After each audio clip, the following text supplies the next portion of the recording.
parce que tout simplement, en fait, je pense que aller savoir ce qui se passe de manière, par exemple, inconsciente, avec des états de vigilance qui sont restreints, c'est une question qui est extrêmement compliquée. Parce que comment vous définissez la transition entre être conscient et être inconscient dans ces cas-là?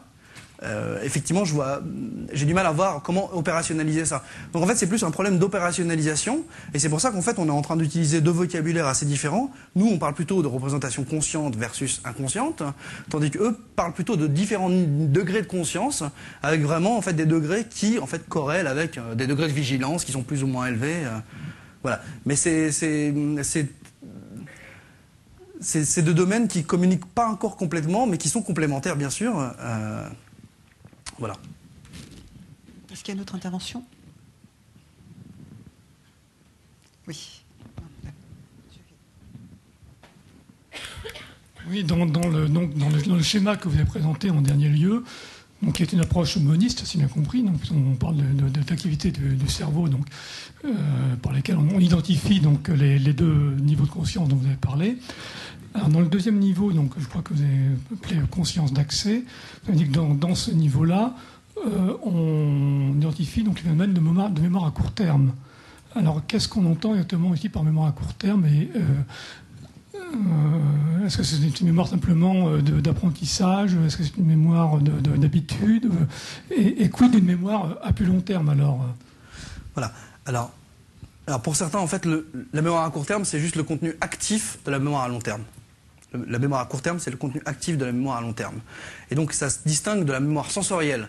Donc, l'idée, c'est que la mémoire sensorielle, c'est une sorte de forme non verbalisable, donc que l'on peut ressentir, donc que l'on ressent, dont on peut dire qu'on la ressent, mais qu'on ne peut pas décrire sans passer par la mémoire à court terme. Et donc, l'idée ici, c'est que la mémoire à court terme, elle requiert en fait de prendre ces différents objets. Je vais vous donner un exemple. Moi, je suis face à vous, là, et donc j'ai une scène visuelle qui est assez complexe. Et donc, dans cette scène visuelle, en fait, j'ai une expérience subjective. Et donc, cette expérience subjective, elle implique un type de mémoire qui est la mémoire sensorielle. Donc, dans laquelle, finalement, tout est disponible. Et elle dit, tout est disponible, en fait, on dit de manière bottom-up, enfin, ascendante, je crois. Et donc, toutes ces informations, elles sont disponibles. Mais finalement, ma mémoire à court terme, elle ne représente que quelques objets. Et ce sont les objets sur lesquels je porte mon attention. Donc, lorsque moi, je suis en train de vous regarder, en fait, j'ai une mémoire à court terme très très limitée dans laquelle j'ai quelques objets, y compris vous, votre visage, mais par contre j'ai une mémoire sensorielle qui elle est submergée d'informations. Et cette distinction entre mémoire sensorielle et mémoire à court terme, elle est utilisée pour dire que finalement la mémoire sensorielle c'est l'expérience phénoménale, enfin l'expérience subjective, le ressenti qui est lié à la scène visuelle complète, tandis que la mémoire à court terme c'est le contenu accéder, le contenu représentationnel accéder à un moment donné pour pouvoir le manipuler, le maintenir autant de temps qu'on veut, même pouvoir le renforcer en mémoire à long terme et pouvoir agir dessus par la suite. Mais l'idée, c'est que la mémoire sensorielle, c'est vraiment une mémoire évanescente. Je reçois l'information et si je n'utilise pas ma mémoire à court terme pour pouvoir en fait manipuler cette information, alors finalement cette information disparaît assez rapidement.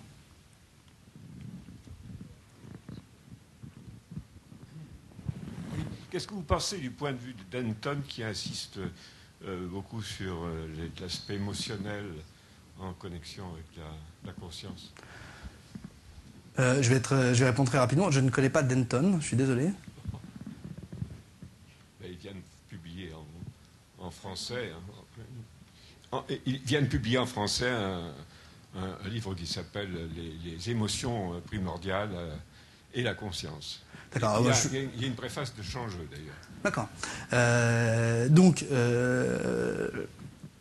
Donc la conscience, en fait, c'est le plus gros problème. Les émotions, c'est le plus gros problème à pouvoir incorporer dans des modèles de la conscience, parce que les émotions, justement, elles font appel directement à un ressenti qu'on a, dans la plupart des cas, du mal à verbaliser. Et le grand problème en plus, c'est que les émotions peuvent être mises en place de manière totalement inconsciente. C'est-à-dire que vous pouvez avoir un ressenti émotionnel qui peut être activé de manière inconsciente. Et donc ça, c'est très bien montré en fait par des expériences qui présentent des stimuli qui font peur, par exemple, ou des araignées, ou des visages en fait qui sont effrayants. Et on présente ces stimuli dans des conditions inconscientes, donc en utilisant du masquage, comme j'ai montré tout à l'heure. Et on peut voir que dans ces conditions, en fait, les stimuli, même s'ils ne sont pas perçus de manière consciente, vont activer le système émotionnel et vont même activer des régions spécialisées dans le cerveau, qui s'appellent des régions qui s'appellent une région notamment qui s'appelle l'amygdale dans le cerveau, une région sous-corticale assez profonde. Et donc aller maintenant comprendre en fait comment incorporer ça dans un modèle de la conscience, je dois vous avouer que c'est assez complexe parce que finalement, si les émotions peuvent être activées de manière inconsciente, est-ce qu'à la fin, nous-mêmes, on a une sorte de contrôle conscient sur nos émotions? Je ne suis pas sûr. Ce qui est évident pour tout le monde, c'est que lorsqu'on a une forte émotion, elle submerge la conscience complètement. Elle submerge la conscience. Donc là, on peut considérer que c'est... Pardon? Et d'une manière irrépressible. Oui, mais ça, malheureusement, c'est pas complètement sûr. Parce qu'en fait, c'est seulement à partir du moment où vous vous interrogez sur vos états émotionnels que vous ressentez vos états émotionnels. On peut avoir... Certains proposent en fait que finalement, l'illusion d'avoir ressenti un état émotionnel avant de s'interroger sur cet état émotionnel est quelque chose de purement illusoire. Comment vous pouvez démontrer que vous étiez en train de ressentir de la mélancolie avant de vous demander si vous étiez en train de ressentir de la mélancolie? Oui, mais une fois qu'elle est installée, elle est installée.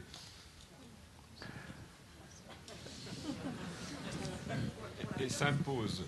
Malheureusement, ça c'est un point à démontrer. Si on veut le mesurer, si on veut mesurer l'état émotionnel, vous voyez le problème c'est qu'en fait on sait que le système émotionnel peut être mis en place de manière inconsciente. Okay? Donc ça c'est les expériences de masquage.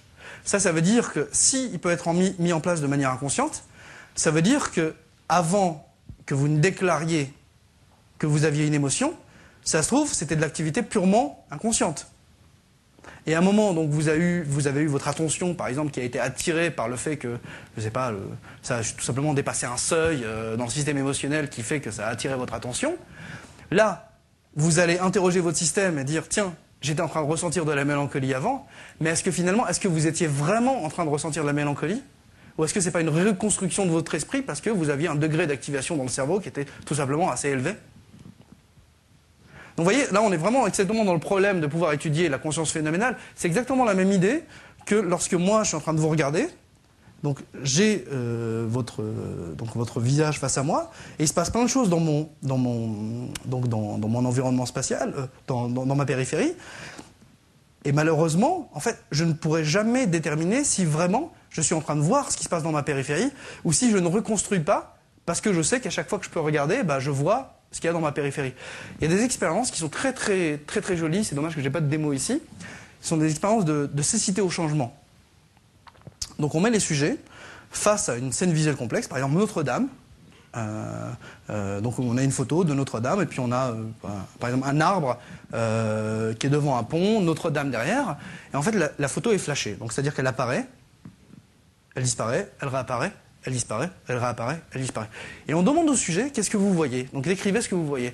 Et en fait, ce que les sujets ne savent pas, c'est qu'en fait, entre les deux, à chaque fois que l'image réapparaît, en fait, il y a un changement. C'est-à-dire que l'arbre bouge complètement. L'arbre bouge complètement. Et ça, ils ne le voient pas. Et pourtant, ils ont l'impression de voir la scène visuelle complexe entièrement. Mais néanmoins, en fait, ça, c'est peut-être juste une reconstruction liée au fait qu'en fait, juste avant, ils étaient en train de regarder. Ils ont stocké ça en mémoire, ils ont une sorte de scène visuelle en mémoire, mais ça ne veut pas dire qu'ils voient toute la scène en même temps. Donc ici, vous disiez, le système émotionnel, en fait, va submerger ce qu'on peut rapporter, ou la conscience d'accès.